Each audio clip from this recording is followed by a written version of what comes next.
Hello and welcome to the look ahead for Friday with me, Fiona Cincotta, Senior Market Analyst at City Index. So kicking off tomorrow, we've got German factory orders, we've got Eurozone retail sales data, Canadian unemployment figures, and also the US non-farm payroll. So we'll just kick off talking about the US non-farm payroll, which is the highlight of the economic calendar this week. Expectations are for 200,000 new jobs to have been added in March. That's down slightly from the 275,000 in February, and would also mark the lowest level since November last year. Now, if we have a think about what's been going on, the sort of precursors to this data, the lead indicators, when we look at the employment component of the ISM services PMI, that actually increased,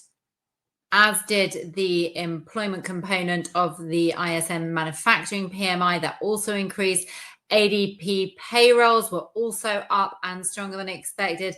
Jobless claims also increased, but just very slightly. So I think if we take those lead indicators into account, then perhaps we could be looking at a slightly stronger than expected US non-farm payroll. Now, unemployment is expected to hold steady at 3.9%, and wage growth is also expected to tick up on a monthly basis to 0.3%, up from 0.1%.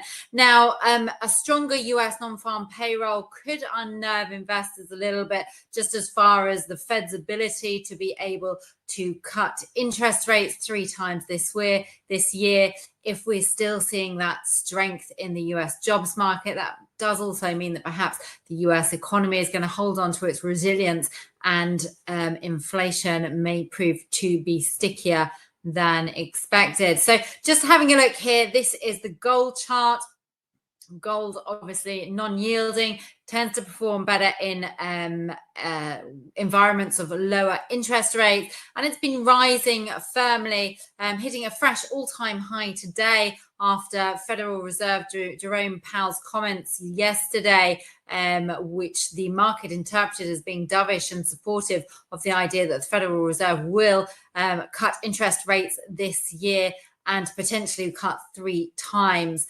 If we do get a stronger than expected US non-farm payroll report, then we could see yields rise and the US dollar rise, and that could pull pressure on the spot gold price. Just as far as figures to and levels to be watching on gold, as I said, it hit an all-time high of $2,304 today.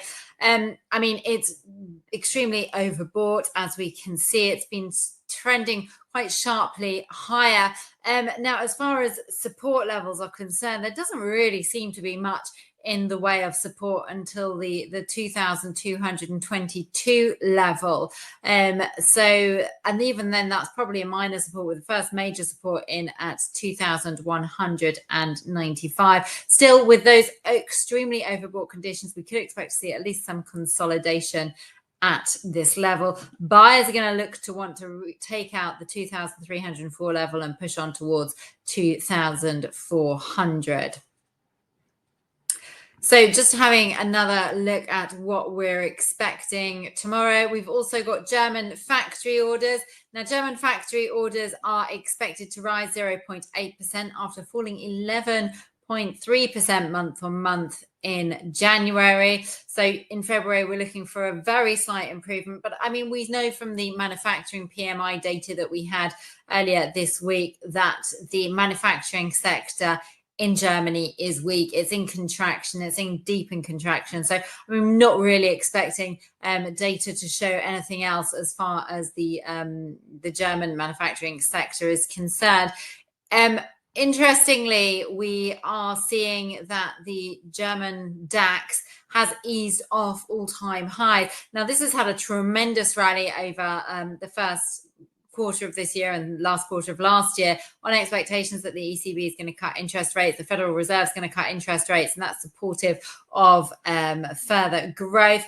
We did see the DAX reach an all-time high of 18,634. It has actually fallen away from that all-time high, and it's fallen below a rising trend line that it had going back to February.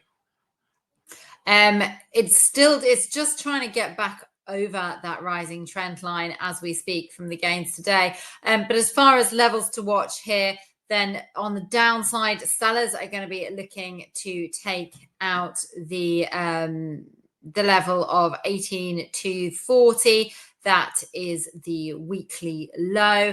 And if they can get a break below that, then 18,000 is another key level there to be watching. That's the key psychological level. On the upside, if bulls can pick up or maintain the momentum of the rebound from the weekly low, then we'll be looking at 18,470, Monday's low, ahead of that all-time high of 18,634. So also we've got Eurozone retail sales. Now, as I mentioned, Eurozone retail sales, they're expected to come in down 0.4% after a 0.1% gain in the previous month in February. Basically this is just showing us that I think, the consumer in the Eurozone is weak. We know that they're experiencing an economic downturn, although we have seen perhaps suggestions that economic downturn could be bottoming out. We've seen the service sector actually upwardly revise the PMI data for March, which is an encouraging sign, suggesting there is some momentum which is coming back into the economy. But as I said, that's not expected to be shown in retail sales. Now let's just have a look here. This is the euro US dollar. We've seen a really impressive rebound from that 107.25 level, but I think a lot of this is actually US dollar weakness. We've seen the US dollar fall sharply away from its 5-month high. It now trades at around a 2-week low, and that's just on these expectations that the Federal Reserve could keep cutting interest rates, or that's exactly what we've been hearing from Federal Reserve Chair Jerome Powell and his colleagues who have been speaking this week. So as I said, there's a lot of US dollar weakness playing out in the euro US dollar pair. As far as the technicals are concerned, the euro US dollar has rebounded, as I said, over that one from 107.25. It's retaken the 200 SMA at the 108.35. It's at the moment, the weekly high is 108.76 reached today. It's just eased off that level, but that's the level that buyers are going to be looking to get back over to then test the 109.85, which is that March high. If we don't get a rise above that weekly high, then we can get a retest of the 200 SMA. That's, as I said, 108.35. And then below that, the 107.25 is the level to be watching. And just finally, as well as employment figures from America, we've also got employment data from Canada. Now, the Canadian unemployment rate is expected to tick higher to 5.9%, up from 5.8%. Going to be watching here the job creation level, which rose by 40,000 in the previous month. Expected a slightly moderated growth of around 25,000. Now, the data comes ahead of the Bank of Canada interest rate decision on the 10th of April. The Bank of Canada have left interest rates on hold at 5%. The market's expecting the Bank of Canada to is being fully priced in a rate cut in July. So, there are some signs that there is the growth in the economy has slowed.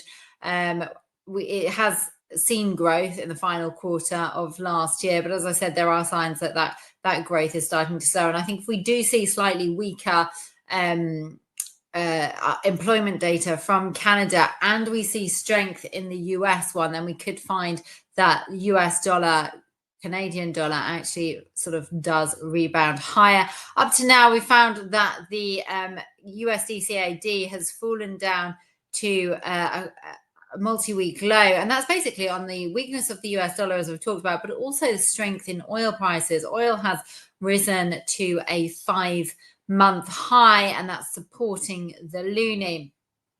Now, as far as levels to watch here, we've got the loonie is actually just testing support of the 200 SMA, and that's at the 135 level. The weekly low, if we do get a move below that or a close below that, the weekly low is 134.80. So that's going to be the level that sellers are going to need to break below in order to bring 134, which is the March low, into focus.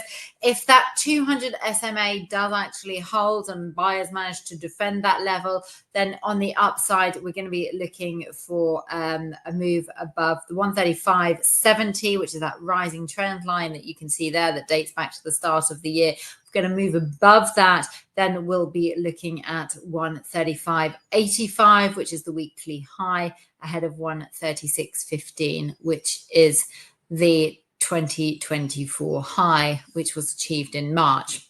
So I do hope you like what you've been watching. If you do, then please do give this video a like. And if you would like to receive more videos like this, then please do give us a follow. Thank you.